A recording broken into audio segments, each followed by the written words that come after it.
চলমান বিদ্যুৎ ও গ্যাসের সংকট সমাধানে অন্তত 2 বছর সময় লাগবে। জ্বালানি সংকট নিয়ে ব্যবসায়ীরা সরকারের অবস্থান জানতে চাইলে এমন কথা বলেন অর্থমন্ত্রী Amir Khasru Mahmud Chowdhury. American chamber of কমার্সের আয়োজনে বিনিয়োগকারীদের আস্থা বাড়ানো বিষয়ক সেমিনারে ব্যবসায়ীরা আরও বলেন, সাপ্লিমেন্টারি ডিউটি সহ ব্যবসায়ের ক্ষেত্রে প্রকৃত কর হার 50%-এরও বেশি। নগদ নিয়ে এলো হার না মানা হার অফার। সর্বনিম্ন 10,000 টাকা রেমিটেন্স নগদে পাঠালে থাকছে স্বর্ণের হার জেতার সুযোগ। দেশে গ্যাসের চাহিদা যেখানে প্রতিদিন প্রায় 4,000 মিলিয়ন ঘনফুট, সেখানে পাওয়া যাচ্ছে সর্বোচ্চ 2,425 মিলিয়ন ঘনফুট। এতে শিল্প উৎপাদন ব্যাহত হওয়ার পাশাপাশি রপ্তানিতে বড় ধরনের প্রভাব পড়ছে। So most of the industries based on gas, especially the process industries like glass and ceramic and others, are limping and they cannot run fully.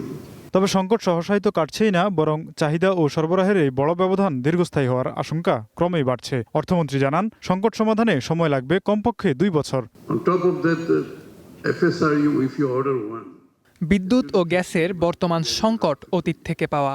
6 মাস বা 1 বছরের মধ্যে এই সংকট পুরোপুরি কাটিয়ে ওঠা সম্ভব নয়। এজন্য সর্বনিম্ন 2 বছর সময় লাগতে পারে। সরকার সময় নষ্ট না করে বিষয়টি সমাধানে কাজ করছে। point saying that it's going to be done shortly, you cannot simply do it.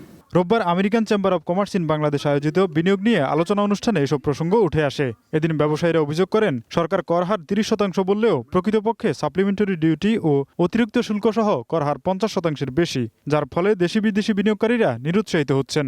But you have to weigh out how to reduce this burden of the supplementary duty.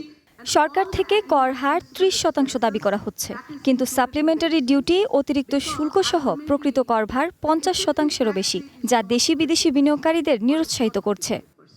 For the compliant company, it becomes more than 50%. জ্বালানি সংকট, দুর্বল banking খাত ও উচ্চ ব্যয়ের অর্থায়ন অর্থনীতির এই 3 বড় চ্যালেঞ্জ কাটাতে নীতি সংস্কারের পাশাপাশি দ্রুত বাস্তবায়নের উপর সরকার জোর দিচ্ছে বলে জানান অর্থমন্ত্রী। We are being harassed, we have to pay the price. Tofazzal Hossain, one business, Dhaka.